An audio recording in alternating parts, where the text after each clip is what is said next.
Je pense que l'atmosphère de l'académie est vraiment extraordinaire. Extraordinaire. C'est indescriptible. Il faut la vivre, il faut vivre ça pour savoir.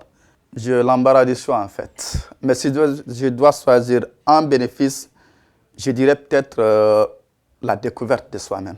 C'est vrai que c'est assez bizarre de dire la découverte de soi-même, mais comment on peut dire qu'on ne se connaît pas soi-même?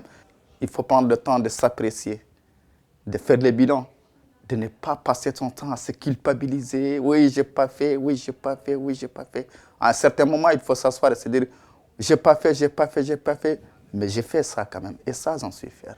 Mais après encore avoir rencontré plein de gens sages à travers l'académie, je me suis rendu compte qu'être leader, ce n'est pas forcément s'afficher, être devant, pas forcément ça.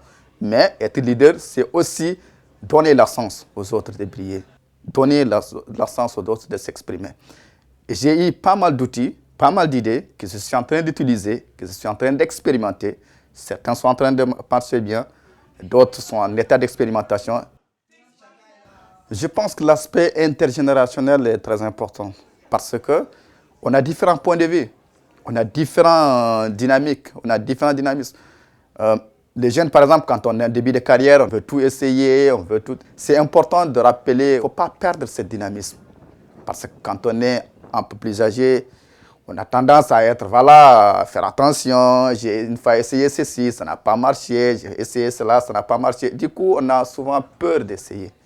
Et si on veut changer les choses, il faut essayer de nouvelles choses. Ma relation de mentorat m'a beaucoup servi. Au début, quand les formateurs, on parlait de matching, mentor, mentoré, je me disais non, mais qu'est-ce qu'il y a? J'ai plein de choses à faire, j'ai plein de boulot. Est-ce que je pourrais assurer? Est-ce que je pourrais faire ceci?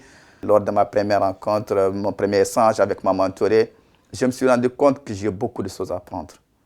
Ce n'est pas parce qu'on a plus d'expérience qu'on est bon. On a de l'expérience, on a aussi des faiblesses, ça c'est sûr. Et ma relation avec ma mentorée a été cette complémentarité. Et je me suis rendu compte que j'ai des points faibles qui sont vraiment ce point fort à elle. Donc on s'est dit, voilà, comment on peut transformer cette relation de mentorat en relation complémentaire.